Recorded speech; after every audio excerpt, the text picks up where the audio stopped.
Hey guys, Davichi123 here. Welcome back to another video. This is episode number 47 of the Swansea City career mode. And to start right off, we're going to be playing against Everton here at home for the second game of the season. So on the back of last episode, getting those wins against Manchester City, hopefully we can do well here in the second game and progress through the Premier League to start off the season. So in this episode, we'll just have two games. However, I think we'll have a few transfers as well. And as you see by our lineup, it looks pretty standard. Florenzi playing at right back for today, for today's matchup. This is actually the third Premier League game. I don't know why I said second, because we played QPR last episode as well with a win. So hopefully we can continue our winning start, getting another 3 points here, and stay in the top, top 5, top 6, in the Premier League to start off the season. So the first chance comes from the corner. Gelson Martins crossing it in, but Joel clears it away. It comes back out to Fred, who tries a shot. Joel was, he wasn't Fred tried to catch him out off guard, but Joel made a good save. And here now the shot comes in, but Dragowski makes a really good save from Coleman's shot. And that's how the first half ends. So pretty uneventful first half, just a few chances from both sides. However, not really any, very, very good chances. So going into the second half, hopefully we can create a few more goal-scoring opportunities and get another 3 points in the league. So here, the first chance the second half comes to Everton. McCarthy plays it off to Kevin Morales. The Belgian tries a shot, but Dragowski makes a great save. And then the rebound comes off to Tarashai, but his shot goes harmlessly wide. Here now Carroll plays a great ball into Batshuayi, who plays it into Havcott, and he gets his first goal of his Swansea career. So his first appearance. Of course, we signed him as a free agent. It was 2 episodes ago, and he's showing us why. Maybe he should be getting more time. The Dutchman, the Dutch wing there, gets his first goal of his career. And just a really good finish. He made a really good run inside, and he makes it 1-0. So Jari Havcott makes it, 1-0. Maybe that's a start to his career. If he keeps on progressing, he's already, I think, 70 or 71 overall. So he looks like he's going to be a great player in the future. And here, as you see, try to get his second goal when the keeper was pushed out. But the shot went wide, and that's how the game finished. So really good result, getting that 1-0 victory.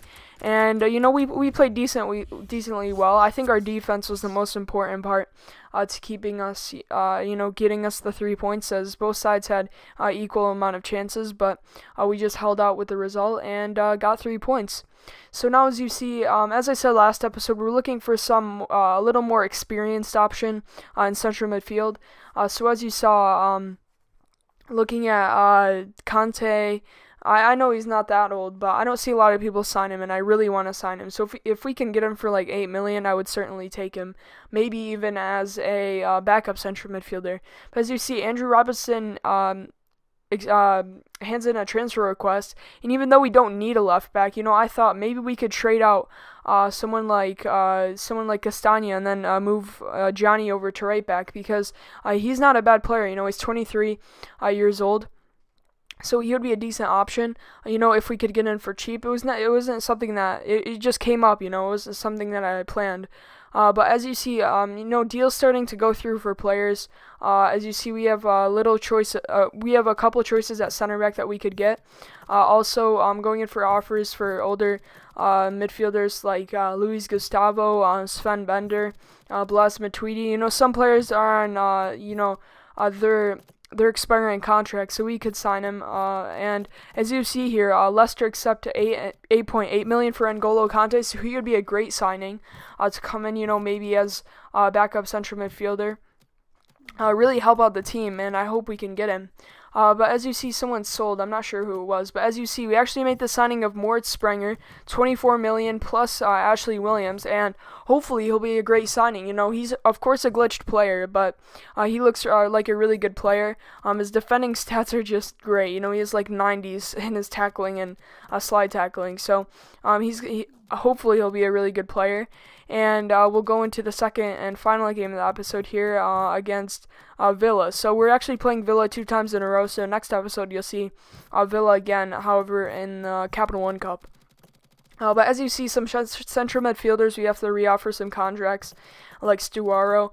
But if we can get a really good, really good experienced player in the midfield, I think that'll just complete our team, especially with the capture of Moritz Springer from Wolfsburg. So hopefully we can get a deal done. We definitely won't be able to before this game against Villa, but as we see the transfer window winding down, I think there's only 5 days left of the window, so hopefully we just need that one more signing in the central midfield role to really solidify our team and to push for the title. But going into the second and final game of the episode, we're going to be playing against Aston Villa.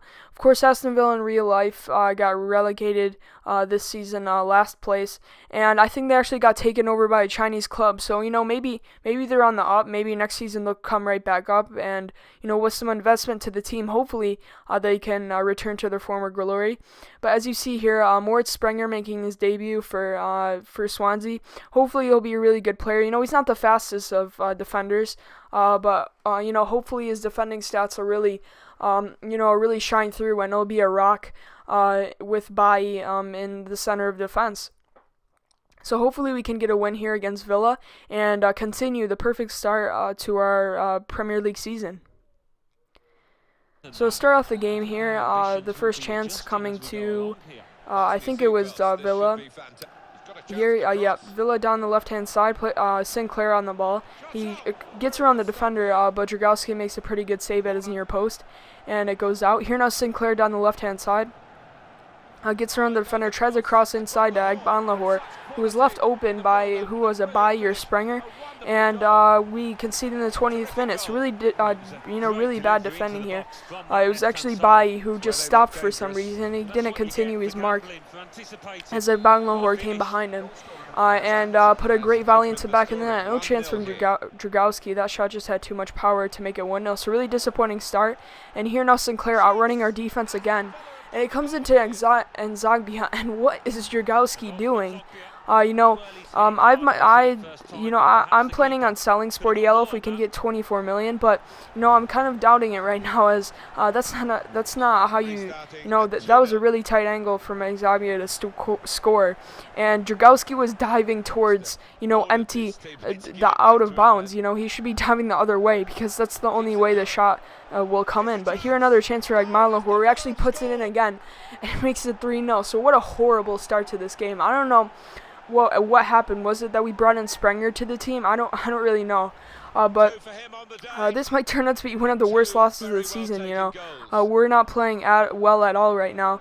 Here, as you see, Dragowski had a hand on it, but somehow deflected across and hit the post actually, and went into the back of the net. So Sportiello hasn't started out, or not Sportiello, Dragowski hasn't started out his game very well, which is really disappointing, and it looks like we can get our first loss of the season. So just a horrible start to the game.